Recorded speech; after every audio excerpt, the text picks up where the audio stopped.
Hi and welcome to episode number 29 of the Introvert Biz Growth Podcast, the show where I talk to introverts who grow their business and make a difference.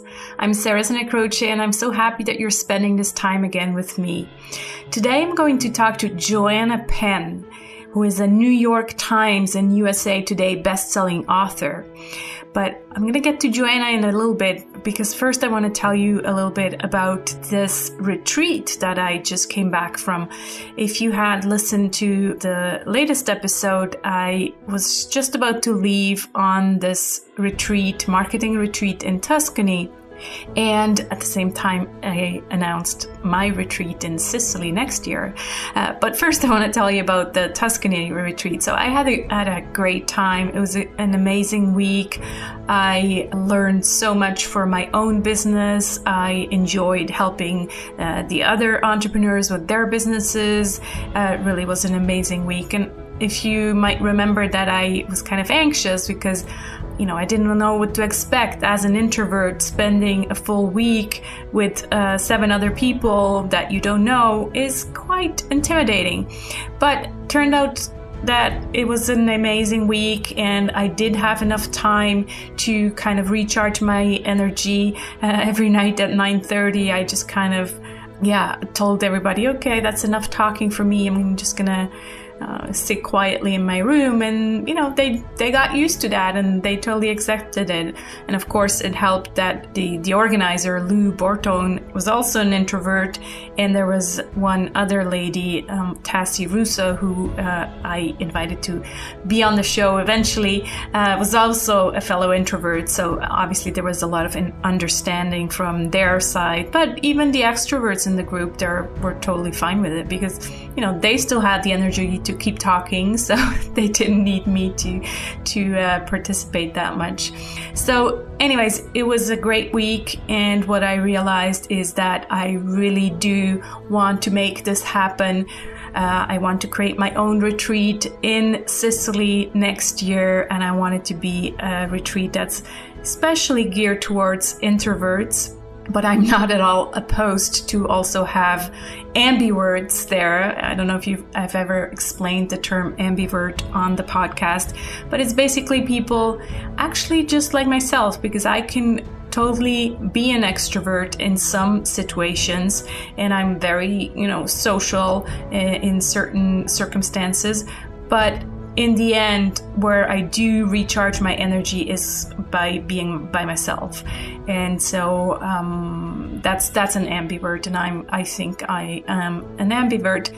And so anyways, it won't only be introverts. It will be also people who are totally okay with social settings. And I think it'll be an amazing event. So I really am excited to plan for this, because obviously it's a year from now, so I have a lot of time to plan it. But as I always say, pre-excitement is half the event, so I really look forward to planning it. I already planned out the activities. We're gonna go visit Noto, which is a UNESCO World Heritage, and Siracusa, which is a beautiful, beautiful city.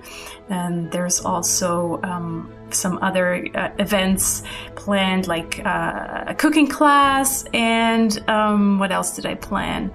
Walks on the beach, maybe a yoga session. So lots and lots of good ideas. Now I just need to kind of put them all together, create the landing page, because I don't have that yet, but just wanted to give you a heads up. And what gets me excited right now is really to plan for that and kind of share with you along the way, because it's not just that I'm sharing this as, publicity and kind of promoting it, but I'm also sharing with you the process of planning for the event, in case, who knows, you might want to organize your own. So that's why I'm doing this. Anyways, back to the show. As I said, I'm going to be talking to Joanna Penn, who is a New York Times and USA Today best-selling author of thrillers under J.F. Penn. She also writes inspirational nonfiction for authors and is an award-winning creative entrepreneur and international professional speaker. Her site, thecreativepen.com, is regularly voted one of the top 10 sites for writers and self-publishers. Very excited to be talking to Joanna today. On to the show. Hey Joanna, how are you today? I'm fine. Thanks for having me, Sarah. It's great to be here. Yes, we just discussed offline how it was quite challenging to get together as busy entrepreneurs as we are, but here we are. And I'm super thrilled that you could make the time. So Joanna, besides your official bio that I just read in the intro, tell us a little bit about yourself and maybe something that my introverted audience can relate to. Yeah, sure. So, I write fiction and nonfiction, and I have a website for authors, and I live in Bath in England.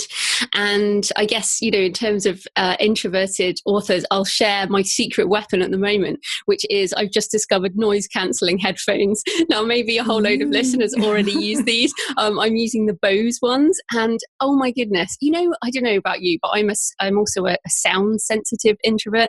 So if someone's like eating nuts, or I can hear TV from across the road, I'm really sensitive to noise. So now I just put my noise cancelling headphones on and life is brilliant. So I do find that I do tend to spend a lot of time in my own head or listening to rain and thunderstorms, which possibly says a lot about my British upbringing.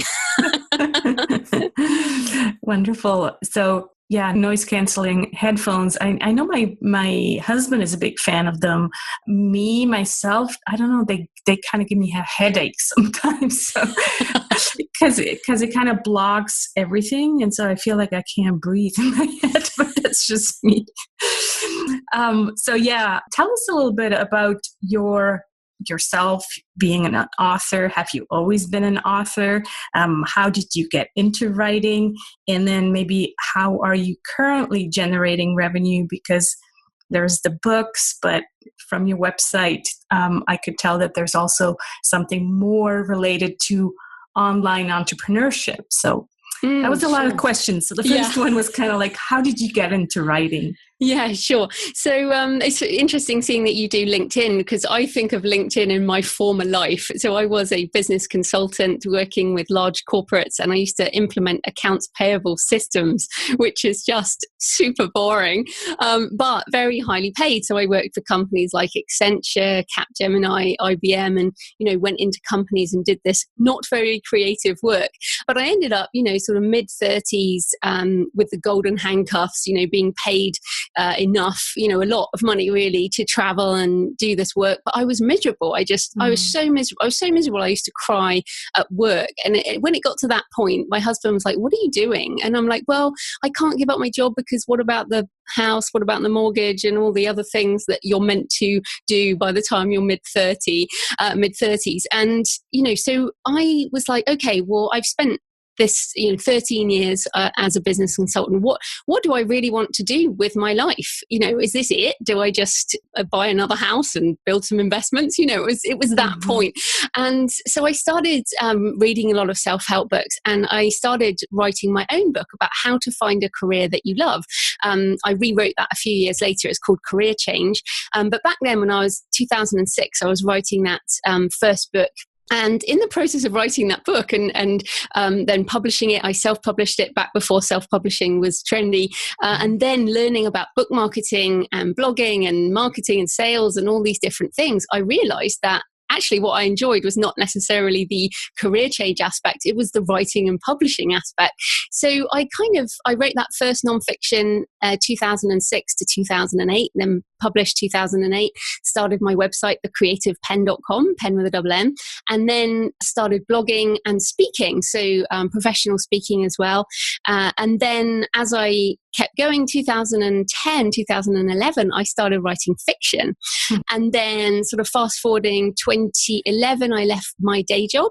So I was making enough money by then with the side hustle, as they call it these days, that I could leave my job. And then 2015, my husband left his job. jobs. So now there's two of us in the business. Wow. Yeah, That's it's really awesome. good. Yeah, I hired him out of his job. So he used to work at Deloitte. And then I said, look, why are you going working for someone else? Come and work for our business. So our business right now is we make money from book royalties, obviously, and we do ebook, print book, and audio books.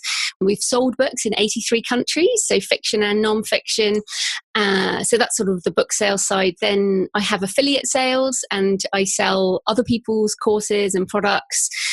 Things like the headphones I mentioned. I would write a blog post about that and have a Amazon affiliate link to that and make a percentage of the commission, which is a very common internet way of earning money, as you know.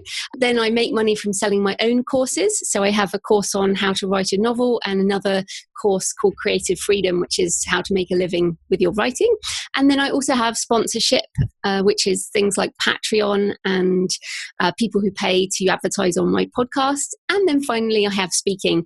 And speaking is only about 4% of my income. So 96% of my income is online and scalable and, pretty much location independent, which was always my desire. Back in 2006, when I went, what do I really want to do? It was travel, write, and, generally live the life I wanted to. Wow. That's all I can say right now. And the second thing is, wait till my husband hears what you just said about your husband. Yeah, sorry. No, that's amazing. Okay, let's back up a little bit, because you mentioned all these different online, generating revenue streams. So the first one was obviously your book sales, and then it's courses and I guess ebooks from your website where you sell directly from your website, correct? I count those as book sales. So okay. I count those as selling direct. Any kind of book sale I put in book royalties. Okay. And then you have the affiliate marketing where you promote other people's stuff. Mm-hmm. You have a course as well. Is that a video course? Yeah, a couple of courses, multimedia courses, through Teachable. I don't know if you know Teachable, but it's, it used to be a few years ago that if you wanted to build a course, and in fact, I did have courses a few years back where I hosted them on my own custom sites, and it was just a technical nightmare. And now there's things like teachable.com and other platforms where we can create courses much more easily and still make the revenue, but, use the software as a service. So, yeah. Yeah, Teachable is a great one. I think there's another one called Thinkafig. So that would be another one that I make sure I post the links in the show notes for those. Oh, yeah. And then there was the speaking, correct? Yes, speaking, as I said, it's very small, like 4%. I do have sponsorship. So sponsorship is actually now 5% of my income, which is Patreon on the podcast, which has been such a surprise for me because if people don't know, Patreon, my podcast is free. It goes out every Monday and we're on episode like 320 or something. And people can get it for free, but some people choose to pay. So it's really quite exciting to be, have this extra revenue stream from people who just want to sort of give money to keep the podcast going. So that's actually bigger than and it's bigger than my professional speaking now. So I'm like, we'll come to in a minute, the things I like less are groups of people. So I'm quite happy for that to be smaller. I'm sure it's an introvert's dream. You don't have to speak that many times anymore. And you just, create and because, you still need to create a lot of content. So do you still have time to write books, or is it mainly managing, your business now and blogging, of course, and creating content for the podcasts? No, I pretty much spend most of my time creating books. So every day I spend, between 2 and 5 hours on whatever book I'm working on or whatever product. So sometimes that product might be a course, but my focus is really on creating intellectual property assets that keep making money for the long term. So a book is this kind of magical thing that can make money in so many different ways. So in terms of the blog, the podcast, I batch my podcasts like many people. So I'll try and do a whole load of interviews over a couple of days and then schedule those for the next, 6 weeks or something. something.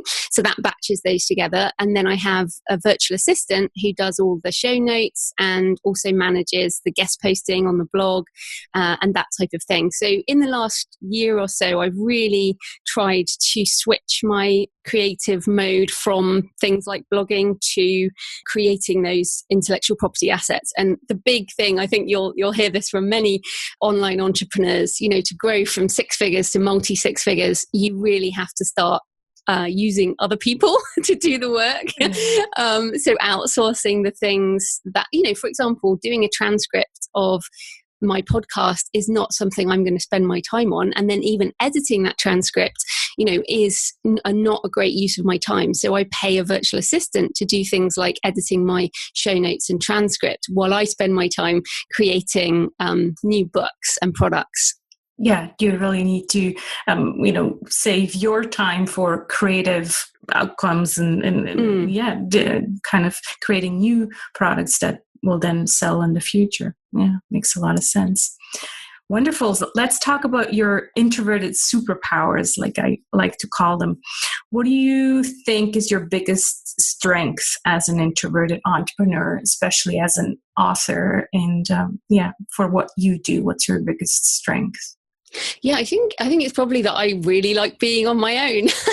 And I just, apparently some writers are extroverts, but I don't know how you could do it as a long-term career if you didn't enjoy hours and hours every day of your own company in your own head, thinking and writing and editing and all the things that you do. I mean, it's the hours I spend, and I go to a local cafe now wearing my my sound cancelling headphones. And at the moment I'm focusing on a non-fiction book, but I just finished a novel, actually co-written with one of your other guests, Jay Thorne, who was on your podcast a while back. Yeah, Jay and I co-wrote. Actually, it was quite funny. 4 introverts on a train, and then in New Orleans for a week co-writing a book. It was amazing that we actually spoke to each other, but we managed it. But I think my biggest strength is the ability to focus and go deep and be on my own and work on these individual projects and get stuff out there. So I think if you don't have that focus and that ability to be alone, you will struggle being a writer. That's true. What I also have seen though in the last few months is that it's probably not the same business model like you have, but people who write a book and it has to be this big giant book launch because that's how they want it. They want to become a New York Times bestseller or something like that. And then a book launch for an introvert, in my opinion, just needs a lot of energy. So that's when the introvert has to almost become an extrovert because he has to be out there all the time, doing book tours and launches and interviews and all of that.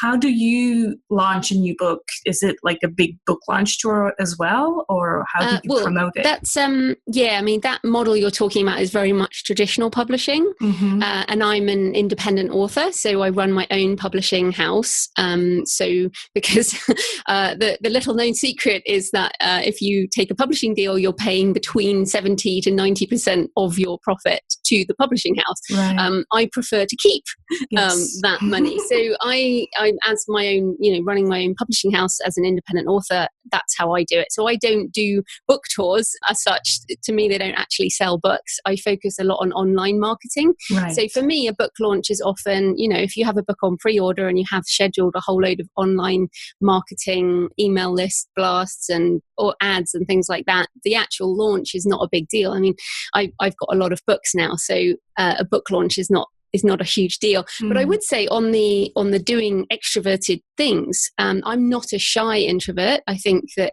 some people are, but I'm not. And a friend of mine was saying, well, you have to think of extrovert as like a verb.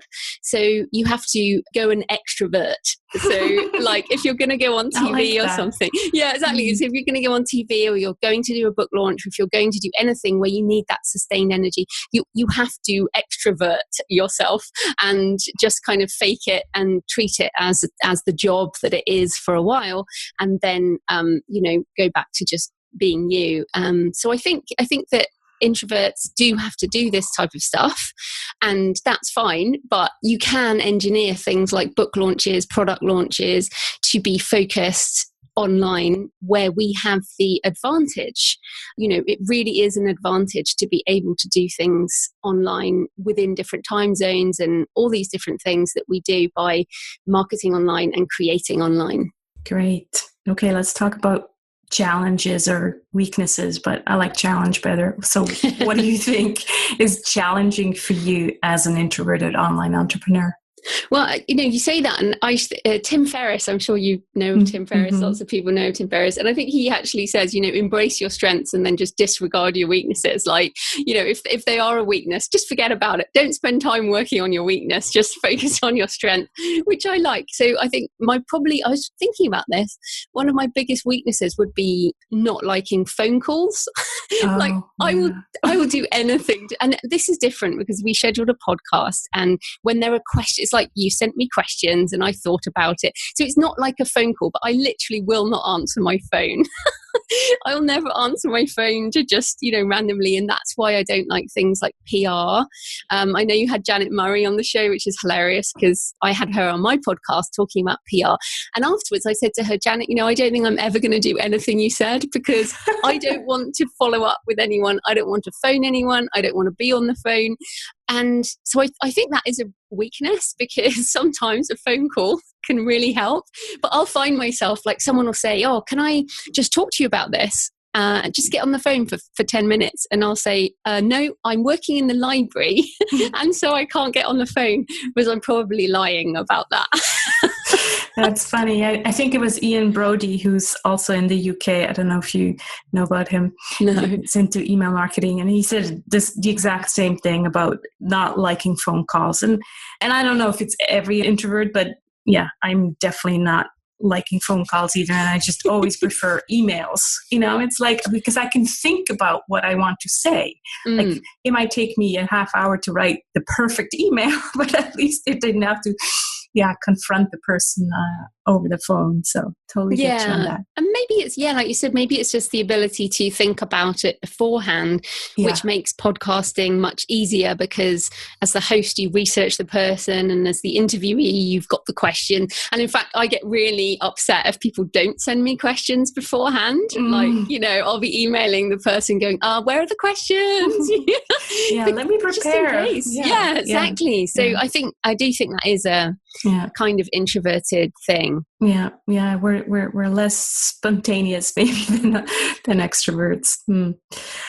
Let's go to an aha moment where something happened and then you just realized something. Can be either about writing or about your introversion, anything.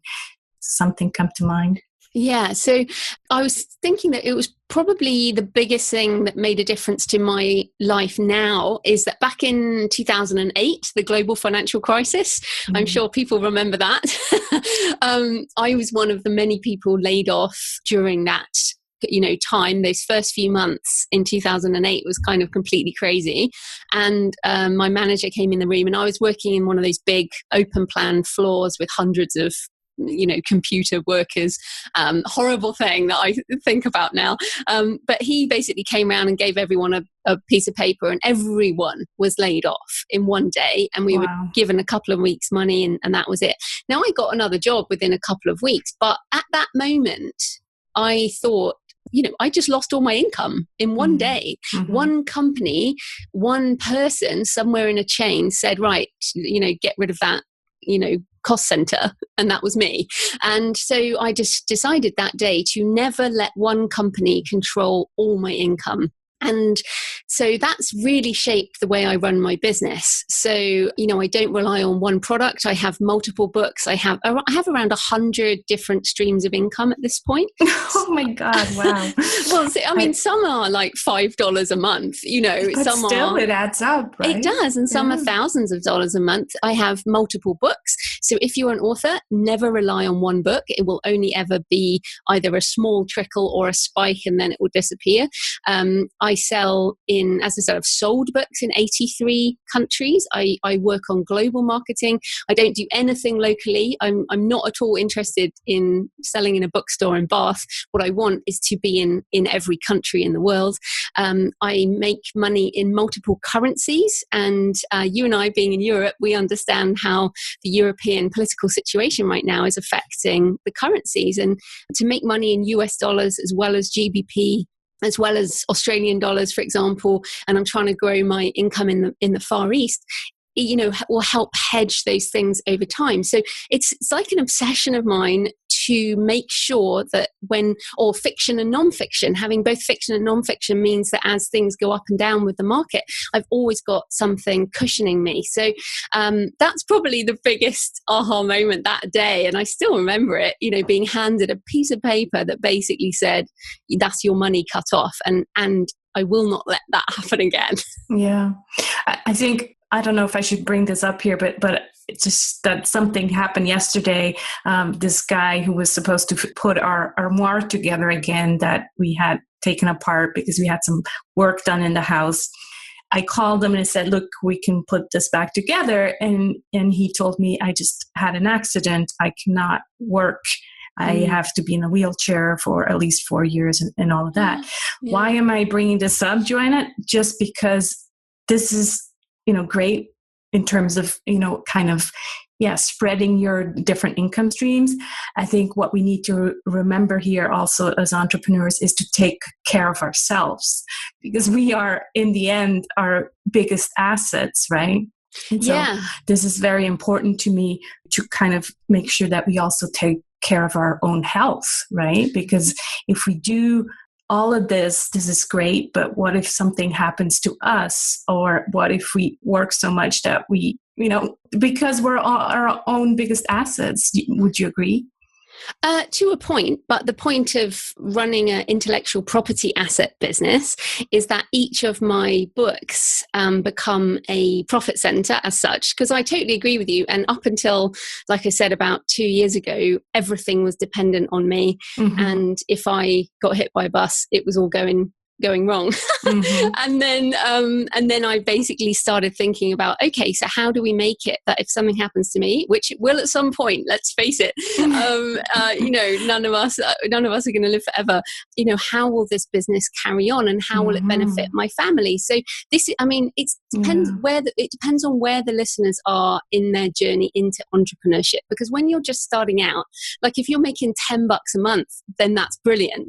On the side, then fantastic. And then it's 100, and then it's 1,000, and then it's 10,000, and then you give up your job or whatever. And then you start thinking, okay, well, how do I run this all myself? And then you start outsourcing.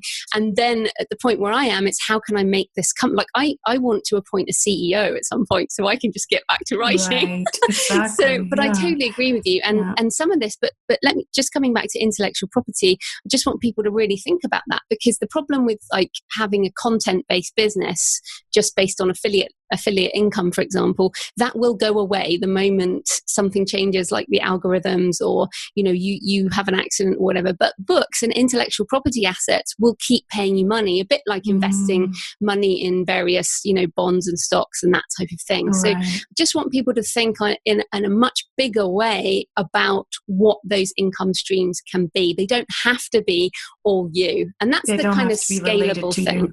Yeah, that's a scale. Or books you create once, but they're scalable. They can sell for the rest of your life and 70 years after you die. Yeah. So that's massive. Yeah.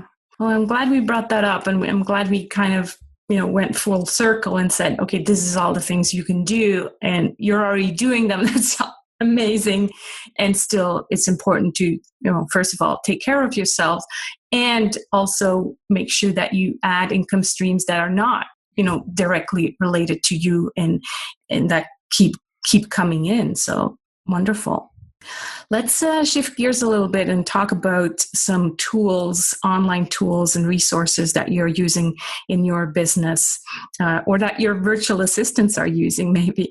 First of all, let's start with a personal habit. What do you do on a regular basis, except writing, of course, that something that you do continuously that contributes to your success?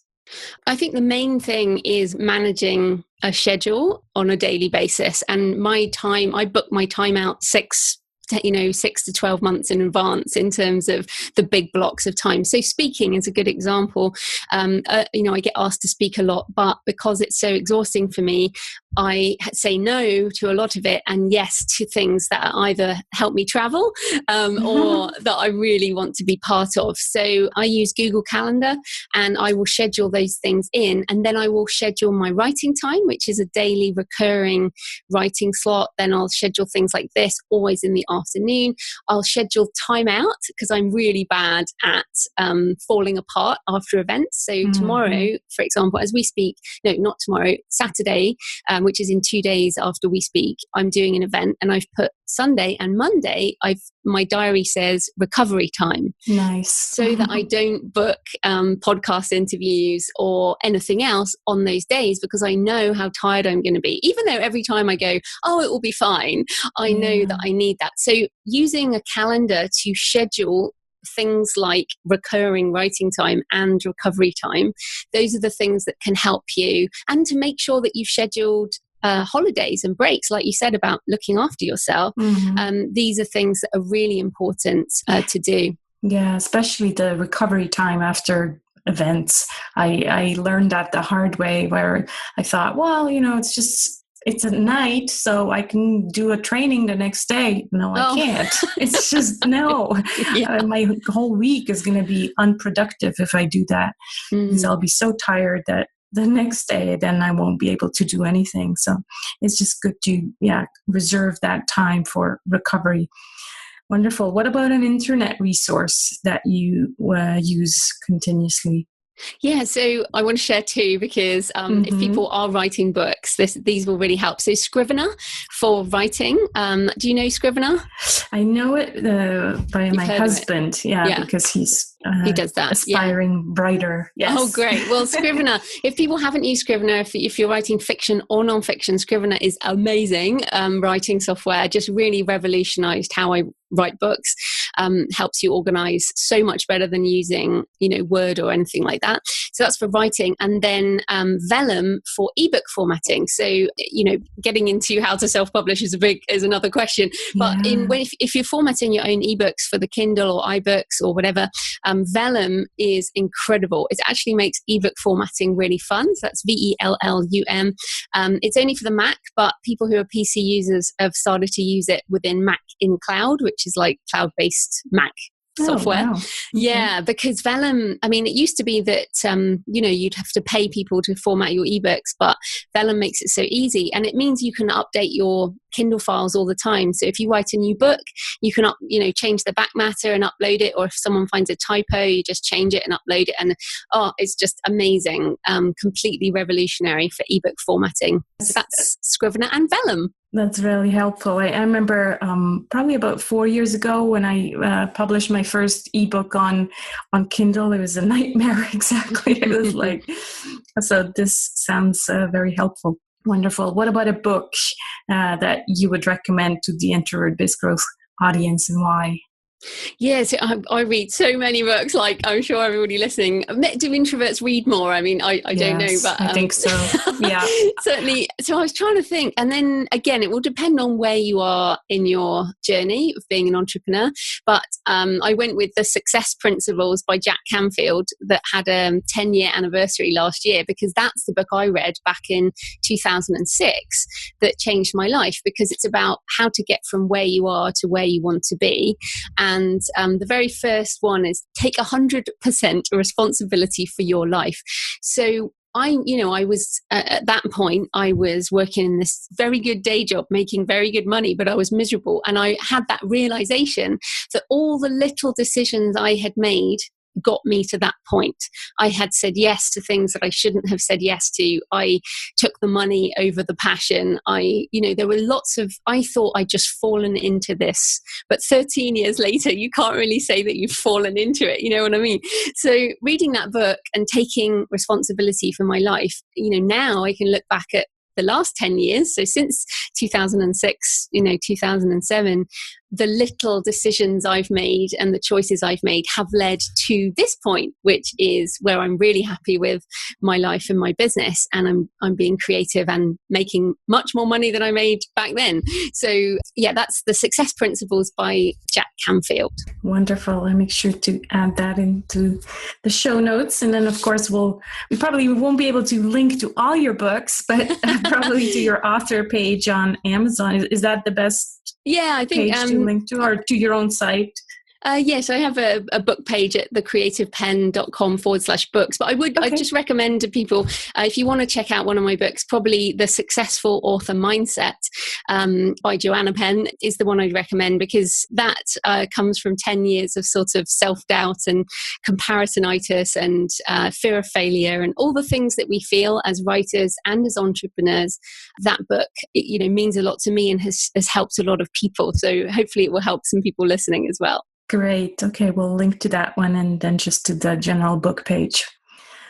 Wow, you've shared a lot of wisdom here, and your journey. It's so interesting, and I'm sure I know that a lot of, and too, because otherwise your business wouldn't be thriving as much as it does, but a lot of people want to write books, right? So this will be a very interesting episode, I think, for my audience. I always end the conversation with a mindful ending. So the question would be, what are you grateful for today or this week or this month, Joanna? Well, it's funny because, I'm obviously grateful for where we are in terms of, the internet world we live in. I am super grateful for the internet every day, and I write it down and I feel like an idiot because, but it's such a big deal. But today specifically, just coming back to the political turbulence, we actually had some elections in our area and I went and voted today. And I'm always grateful when I vote because, as a woman living in the West, I can vote in an election in a country where no one is, it's unlikely that anyone's going to bomb my city. So I feel very grateful today, to be living in England, which is just a brilliant country. Switzerland's pretty good too, I know. But I do think it's so important, I'm grateful for so much, but to be just grateful about where we live sometimes feels right. Even if it's rainy, because it's rainy today. I love rain. You love rain. Okay.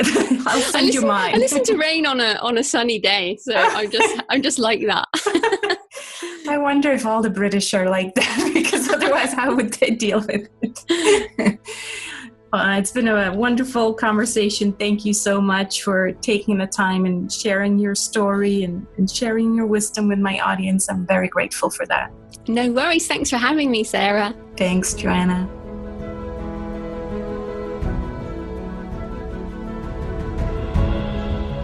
Make sure you check out Joanna's website at thecreativepenn.com and her Facebook page at facebook.com/thecreativepenn. That's it for this episode of the Introvert Biz Growth Podcast. You'll find this episode's show notes at sarahsanacroce.com/episode 29.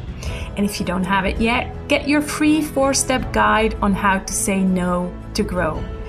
And I'll talk to you again in 2 weeks. I know it seems long, but time flies and pre-excitement is half the experience. Talk to you soon.